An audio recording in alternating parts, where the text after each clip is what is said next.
Hello, everybody, and welcome to episode 12 of the Leadership Lounge. This week, we are talking about the Great Resignation again. And so last week, we started a three-part series on the Great Resignation. And we looked at, what is it, what can it look like, and what have we seen in our coaching practices? And this week, we're looking at it more from your own perspective. So if you're actually going through maybe some of your team is leaving. Maybe you're feeling as though, maybe I should take part in this Great Resignation. We're looking at how to make a decision that feels right for you.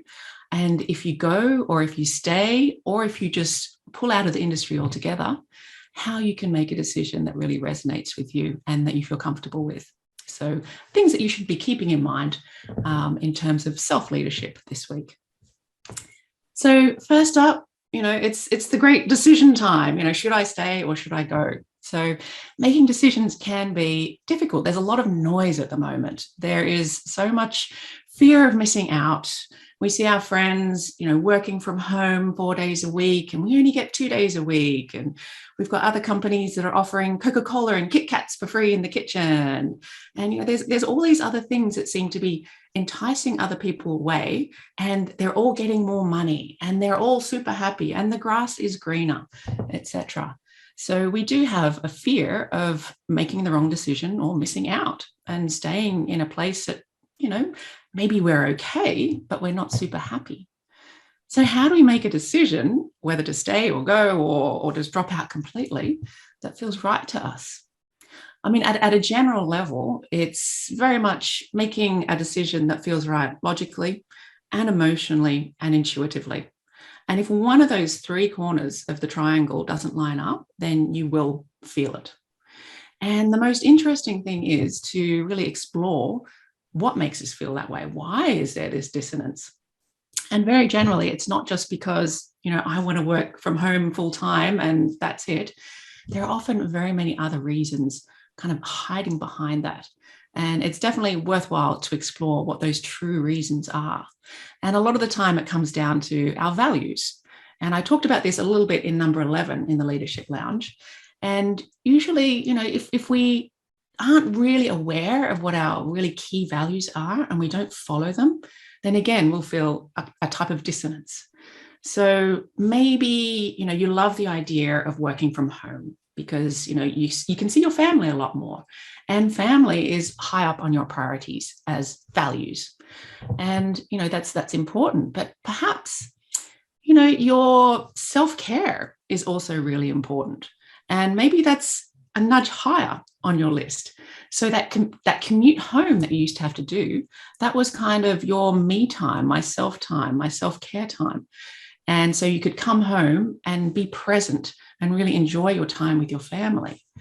And so, that might be of a higher value for you, so you can take care of yourself and others. So it's definitely worthwhile exploring, why do you want to work from home? Maybe it's you love working from home because you're actually really feeling the trust from your manager. Maybe you love the autonomy and the trust that you're feeling from this new work situation.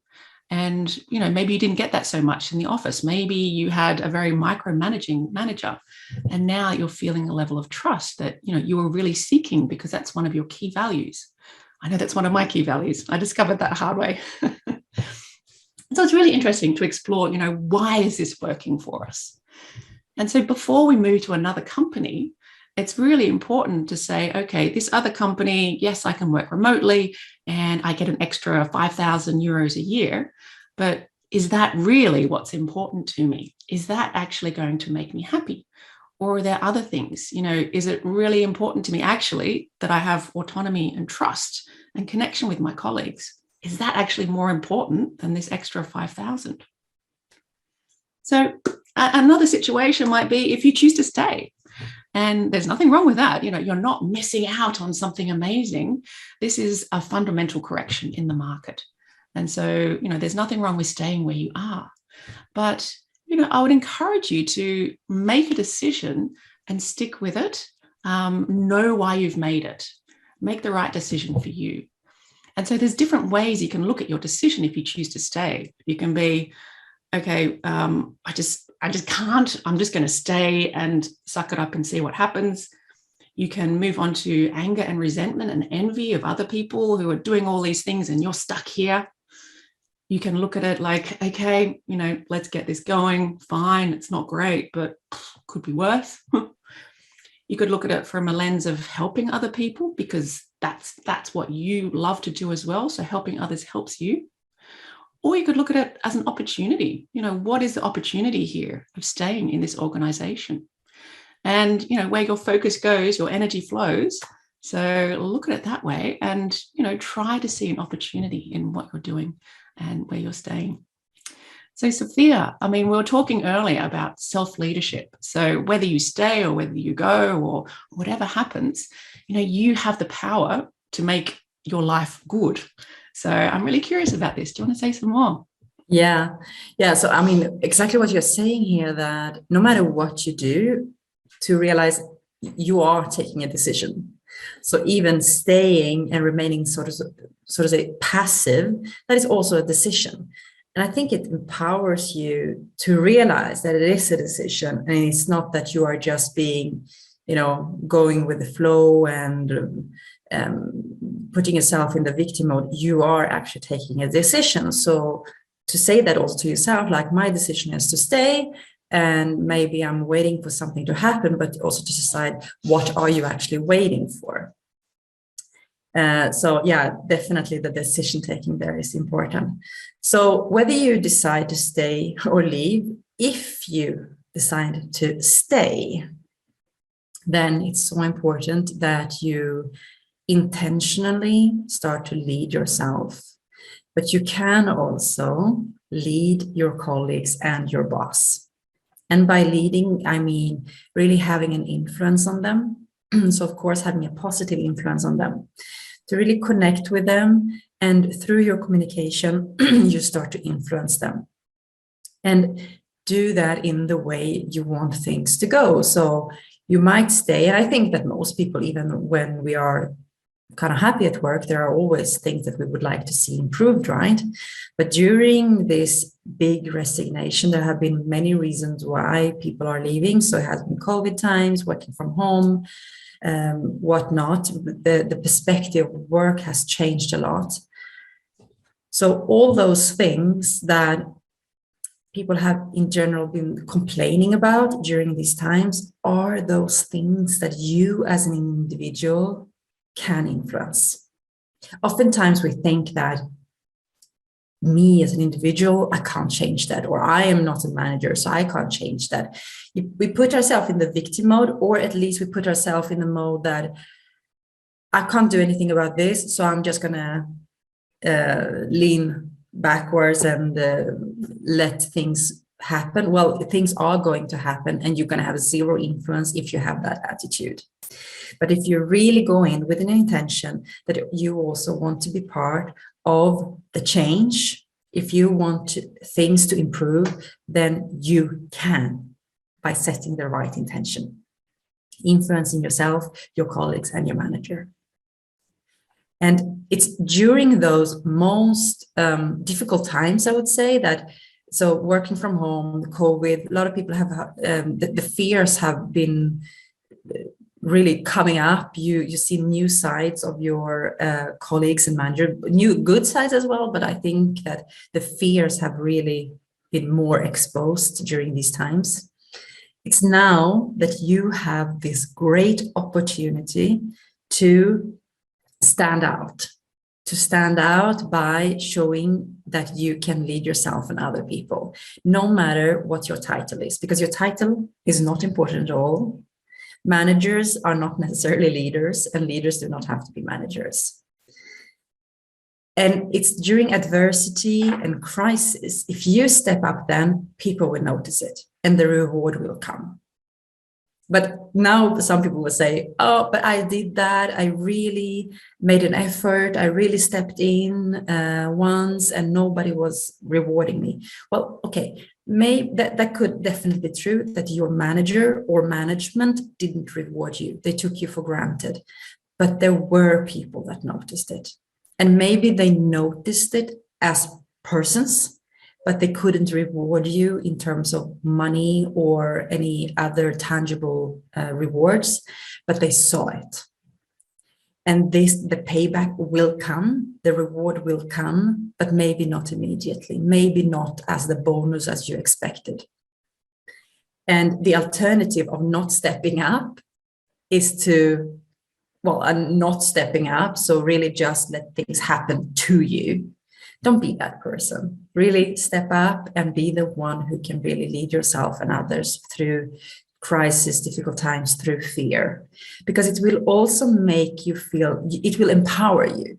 So you will be further away from your own fear if you take action. So that's what I would like to add to this. Like, if you decide to stay, be intentional, lead yourself, be active. Don't be the one who lean back, being the disengaged or unengaged employee. No, step in there, even if you see that things are not as good as they are, well, be part of the change them. That's really what I would like to say, because it makes you stronger. And even if the reward is not in terms of an extra bonus, you will learn things and people will notice it. What do you think, Tasneem? What else can we do if we are in this situation? Great thoughts from both of you. Completely agree that I think you need to understand your values and then also ensure that those values are aligned with any decisions that you make. And I would just build on that and say that whichever decision that you decide to take, make sure that you've understood the entire landscape.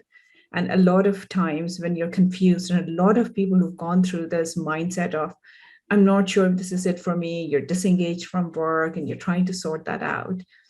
As far as the decision is concerned, make sure that you understand, is it the role? Is it what you're doing that is bringing less joy than it used to?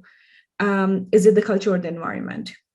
Is it the organization? Because see, if it's just a role and if you like the environment that you work in, then there's an opportunity to go find another role within the organization as well.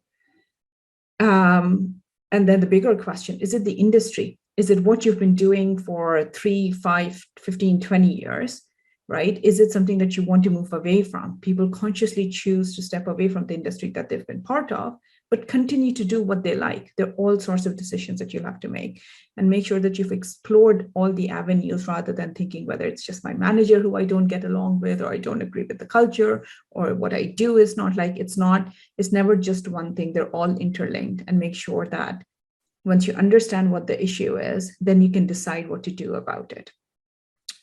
Another thing I would say, and I strongly believe in this, is that while you're going through this dissonance of, should I stay? Should I go? I'm not sure what's going on with me. I don't know whether it's the role. Get a buy-in of your manager, because while you're deciding to stay or go, you still owe it to the organization to be responsible and to be productive. And while you're sorting whatever you're going through out, if you have that relationship, so hopefully you do, if you have that relationship and you get the support of your manager, ultimately we're all people supporting people. And everyone goes through this, whether it's part of Great Resignation or otherwise, once or twice in their career, where you take a step back and you say, is this for me or not? Get their buy-in and get the support that you need. Now, the support could be that, I don't know, you're working shorter hours, but you're really productive, right? Or it could be looking for a mentor that they can connect you with so you can get guidance into what's next for you. And I would say get a buy-in. I mean, if go to HR, you can have confidential, conversations around, this is what I'm going through, and I need support to figure out how to move past my mindset, whether it's a role, it's a job, it's environment, it's a company. And most HRs are business partners. So treat them as such and take them into your confidence. Get a mentor. I think it's extremely important to go talk to somebody. As soon as you start talking to somebody who's walked the path before you, they can probably guide you to make the right decisions. And I would say probably ultimately, I am biased towards this, but get a coach. I think coaches are trained to support you in understanding and sort of nitpicking what you're going through. What is it that is driving it? And ultimately diving deep into your why. And if you can connect what you do with what your why is, what your purpose is in life, then you'll actually know exactly what the next steps are. And a coach can support you to do this. A lot of times I think that people go through life, they pick careers that they're passionate about or they enjoy or they want to pursue. And over time, slowly and gradually, something shifts. And when you don't sort of understand what that shift is, and if you don't dig into what your purpose is, especially I would say for people who've been working for 15 plus years, there's usually this time around between 15 to 20 years where you're like, what am I doing and why am I doing it? And if you fail to dig into your purpose and really align what you do with that, you'll continue sort of building on to that. And that's the space that you don't want to be in. So highly recommend getting a coach, diving deep into it, understanding your purpose, which are driven by your values, as Alison mentioned when we started. So folks, that's it from us. Hopefully you got much value out of it. If you're somebody who's in that mindset where you're not sure if you should stay where you are or you should go, there are quite a few nuggets that we've shared. And if there's anything else that comes up, any comments, any thoughts, any feedback, please do reach out to any of us. We'd love to hear from you. And as Alison mentioned at the start, this is the second episode of a 3-part series for The Great Resignation. And the next one, we're going to talk about how you as a leader can support people when they're going through this mindset shift. Until next week, take care. Bye.